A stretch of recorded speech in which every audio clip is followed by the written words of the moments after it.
Pro tip, always measure your ratchet from the top, measure your tool from the top. Never measure it from the bottom because you might give yourself a couple extra inches and you don't want to lie, okay? Hi, Charles, Quantum Mechanic. Today we're going to talk about ratchets, and these are most of the ratchets I keep on the van. More specifically, I want to talk about my favorite ratchets and what makes them a good ratchet. So I asked all the technicians in my shop, and they all said the most important thing about a ratchet is the length, okay? I also asked them who the best looking technician in the shop was, and they all said it was me, so take that for what it's worth. All right, so this is my daily driver. This is the Matco 88. Most of the reason why it's my number one is that it's nice and long.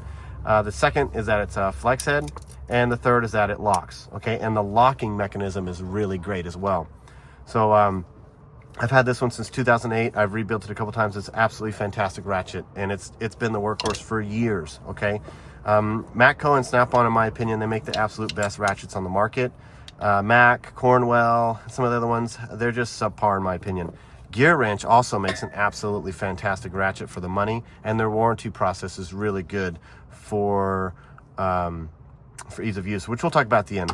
And then the Icon ratchets are really great. They're missing a few key features that I wish they had, but all in all, the Icon ratchets are really good. All right, so length. Length isn't just about leverage, okay? Length is also about access, okay? You want to be able to get this into a spot that you can actually reach, okay? Everyone that you know, everybody and their brother is going to have a ratchet like this, okay? This is like, I don't know, let's see, not very long.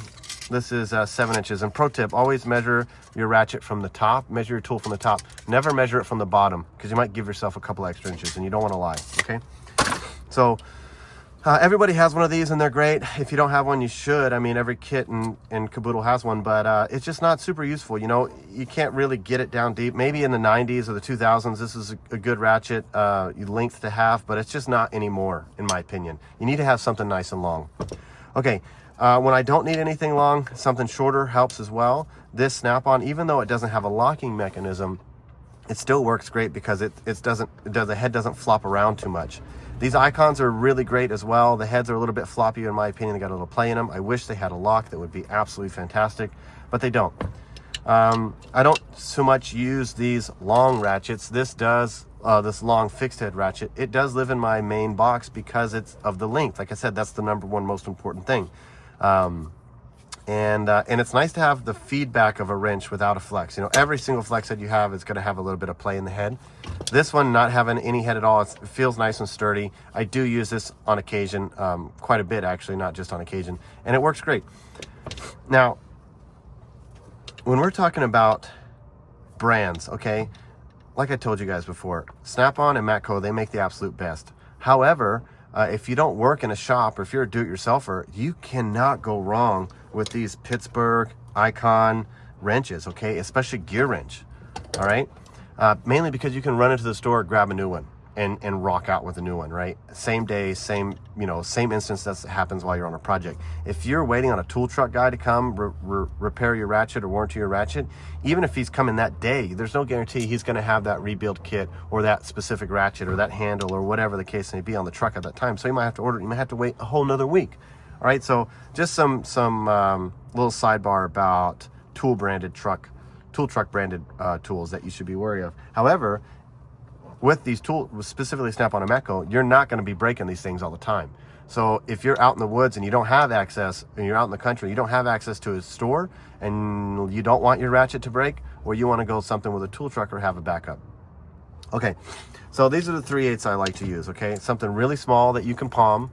Okay, this is really nice. This is the Matco, the 3/8 head and a 1/4 inch body, or excuse me, Snap-on. This one's really great. It's small. I can get it into nice spaces. If you need to just run something down real quick, this is really good.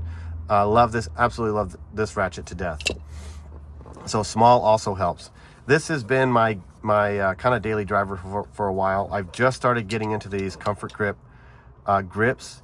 I never was a fan before because I wanted something that I could put a cheater bar on. I mean, you can see the cheater bar pipe marks on this over the years, but since then I've kind of evolved and grown into these Comfort Grips, and they're really nice. This is one of the soft handles. This is the newer Snap-on hard handle one. To me, they're both the same. I'm not a Comfort Grip snob, mainly because I'm kind of new to it, but it's nice because you can get a nice bigger grip, a better purchase on the tool. It's a lot easier on your hands, and it's just overall it's a kind of a nice experience. However, you always got to have these chrome handle ones when you really need to tuck this into something, between an engine or a water pump or a belt pulley or something, that these handles are just a little bit too fat to get into.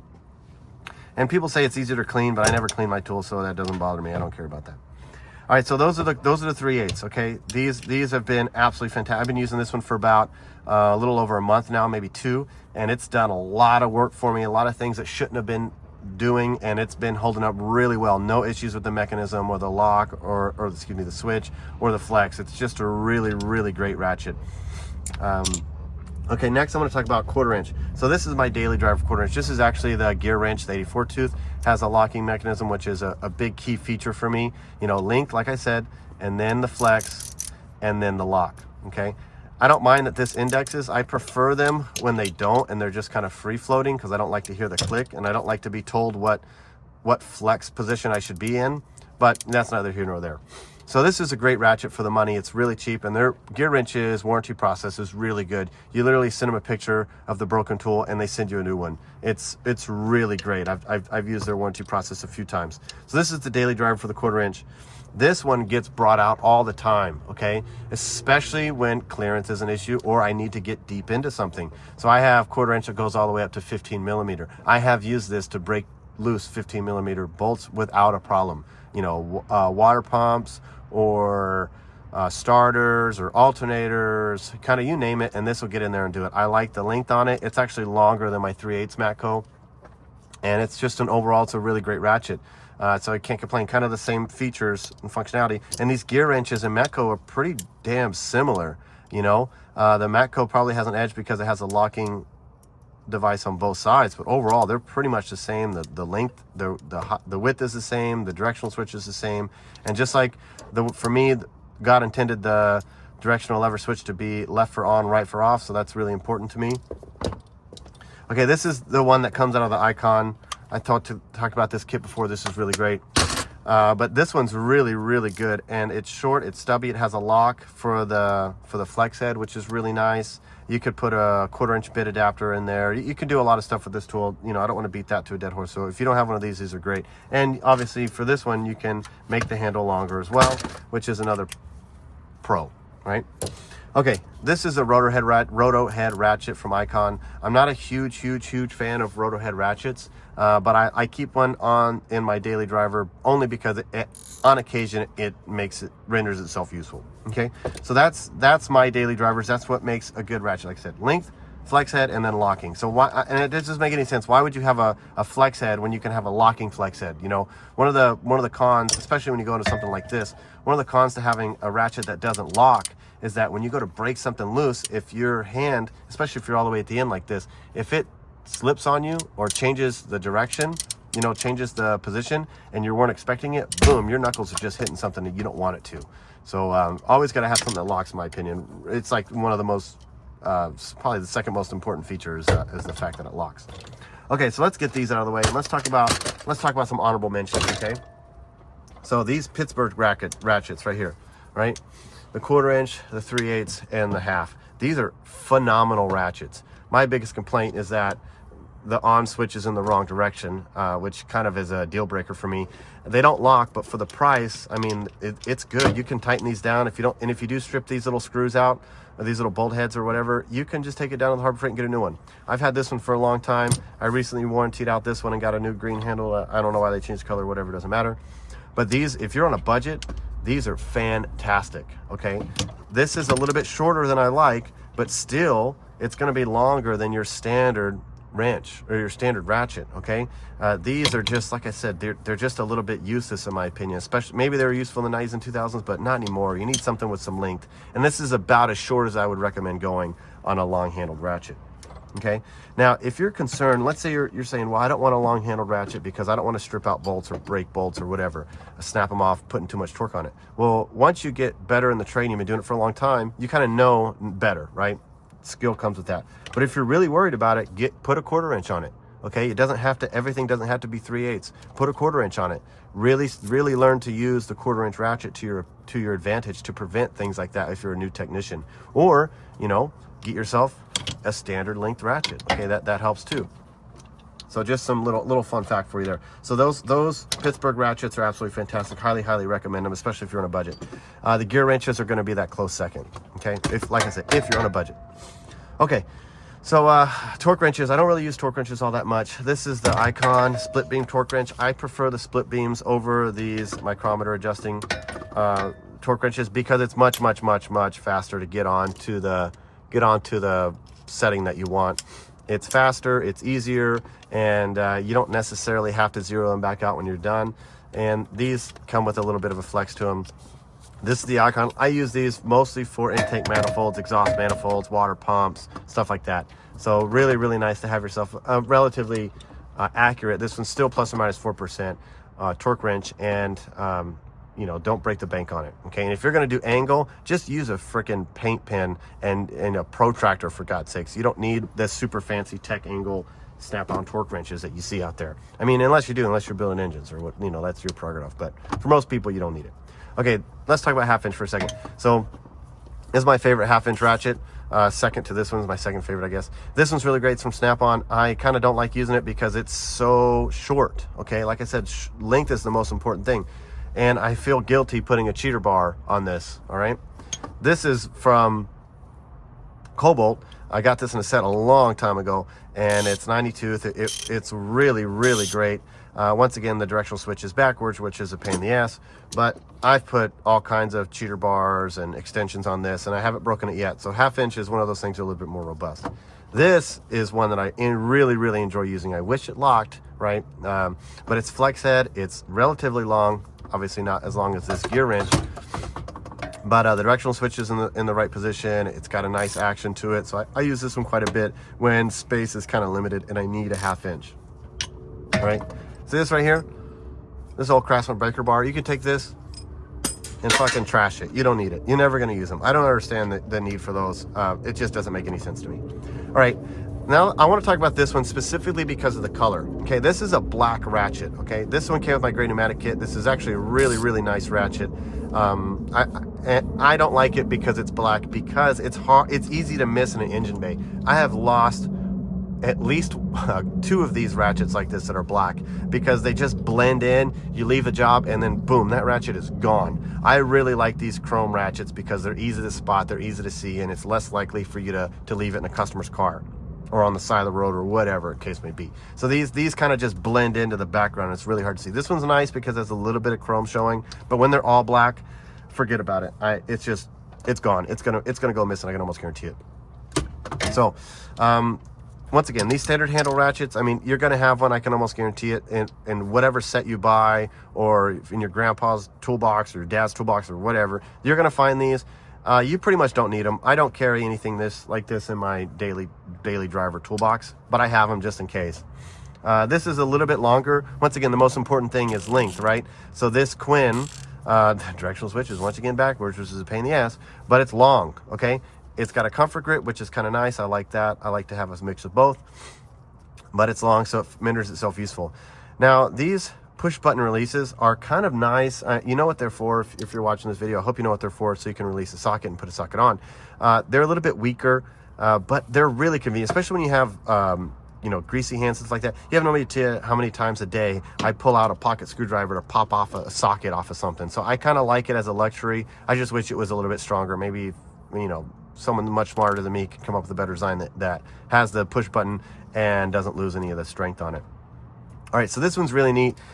This is from Boss Stitch. I don't even know where I bought this from, but it's cool because you can turn the handle, right? This is a little bit gimmicky, but it works great. Especially if you can't quite fit a power ratchet into something and you don't want to just be moving this thing one tick at a time, you can give it the old twisteroo, or even this kind of, you know, twister action, and it'll really sink that fastener down. It doesn't do a lot of torque, but you don't need it to. You just need it to run the fastener down.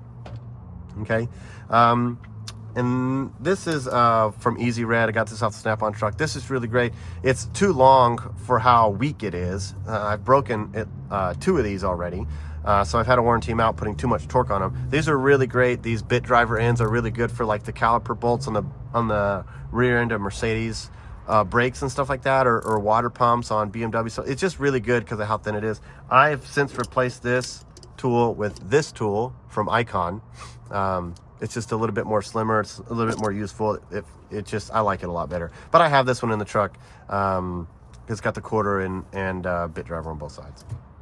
A cheap little 1/4 inch. This is probably one of my most used torque wrenches, actually, only because most of the stuff I use, most of the stuff that I torque is low torque, and that's what I use it for. Okay, so 1/4 inch ratchets. These aren't super important. You can get away with having something like this. You know, your most used ones are going to be 3/8, but it's nice to have these little 1/4 inches. And then when you talk about fine tooth versus coarse, this is an old Craftsman. This is like 36 teeth. It's coarse as all get out. It's like sand in there, but it's useful. And I've done a lot of jobs with this. Especially if you want to throw this in your truck as a spare ratchet. You know, these are a little bit more heavy duty. You can put a little bit more force on them. So it's nice to have something with less teeth in that aspect. Like I said, if you're out in the country, in the woods or something, you don't want to break a ratchet. This is an old school 3/8 stubby. I like this one. I prefer the this guy right here, even though it's a little bit longer. It's got finer teeth, which I like. This is kind of, like I said, these two I keep in the box for more nostalgia reasons. This is another one of those Snap-on 1/4 inch, really old. This right here is a dedicated bit driver from Snap-on, and it's garbage. Do not buy one of these, please. If you use it, great for you, but I've used this one time to prove use out of it, to justify purchase, if you will. But I got this on sale on a kit. It came with a bunch of bits. I really wanted the bits, and this is kind of free. It's garbage. Maybe I'll put a rebuild kit on it, put at least a 1/4 inch head in there to make it useless, but I don't use those. This is a little driver, 1/4 inch driver. I very rarely use this. This is nice though, because you can put on you can use it like an extension, which is kind of cool. But I very rarely use these. I would almost always rather have a long extension and a ratchet, or even a power head, or use one of these rotor head ratchets, because it pretty much does the same thing, only better because it ratchets. Now we're going to move on to this guy right here. This is another really used 3/8 ratchet. It's kind of stubby, but really I use this one mostly because I like to throw an extension on there. I mean, you can throw a really long extension on here to make a really long handle. If you need to get down deep into an engine and turn a crank pulley so you can adjust valve lash on something, and you're kind of limited by height, you know, this is something that can really save you. Or if you really do need the length to bust something loose, I mean, this is good. You can obviously have as long or as short as a handle you want. I saw one of the guys commented on my video before that says he rocks a 10 millimeter on the end of this, so he has a quick change 10 millimeter, which is kind of cool. Really great idea. So really great tool. I got this from O'Reilly's, some Power Built. I'm not sure their warranty process. I don't even know if it has a lifetime warranty, but that's that. These are little thumb spinners. These are really cheap. I don't really need anything super nice for this. This is just to give me just a tidge bit more leverage when you're working on something. They have ratcheting versions and non-ratcheting versions. I don't use these all that much, but they're nice to have. Okay, so now let's talk about the warranty process, okay? So like I said, stores are really good, you know, to go and get yourself your tool warrantied out when it has a physical store versus having a truck, right? We talked about that. Another one is the online, right? You could do an online warranty process. I know Gear Wrench, Techton, a couple of the big tool brands, they do the online one as well, where you basically send them a picture and they send you a new tool, which is absolutely fantastic. But there's something to be said about buying a nice, good quality ratchet, okay? This Icon ratchet, if I gave this to one of my kids, they'd be happy, sure, but it's you know, by the time that I hand this down in 20 or 30 years or 40 years or whatever, who knows if Icon's still going to be around? Who knows, like Craftsman, you know, used to be an American-made company, and now it's China or Taiwanese or whatever. That's no fun, right? I didn't buy initially a Taiwanese ratchet. I bought an American ratchet. That's important to me. So something to be said about buying yourself a nice ratchet, okay? A good quality name brand. Snap-on's not going anywhere. Matco's not going anywhere. Mac probably isn't going anywhere. Cornwell, yeah, you know.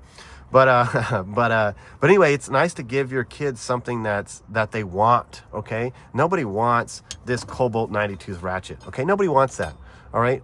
It's not going to hold its value either. If my business goes ass over tea kettle and I need to sell all my tools, I know that this is going to bring a pretty penny. This ain't going to bring nothing. You know, I can't even hardly give that away probably. So it's nice to have tools that have some value to it. All right, so that's my philosophy on ratchets. Let me know if you guys have any questions. I don't have a ton of brands. These are just the ones I've used and I've liked. I have used other brands in the past, Cornwell, Mac. I just don't like them as much. They're just not, the fit and finish isn't quite there for me. And I've used some of the gear wrench ratchets as well, but these 84 teeth are going to be my favorites, mainly because of the price and the usability. I mean, once you get up past, you know, 72 teeth or whatever, it's kind of all hit or miss after that. If you have a super fine tooth ratchet like this 90 inch comparing it to, or 92 comparing it to 84, even 72, I mean, you're talking like, do you really want to be turning a fastener one click at a time? No, you don't. You'll find something better to do. But if that's all you got, that's all you got. And on the rare occasions that happens, the extra 10 or 12 teeth aren't really going to make a difference. Unless you're talking about 36, you know, 36 teeth ratchets are not super useful in the professional field. All right. So yeah, let me guys know if you guys have any questions, leave them in the comments below, and let me know what your thoughts are. What kind of ratchet do you use? You know, what are some of the things I've shown you or talked about that are kind of new to you, or you know, anything like that? Or what are some ratchet brands out there that I ought to try too, for some of the reasons I've talked about? So let me know in the comments below, and thanks for watching, guys.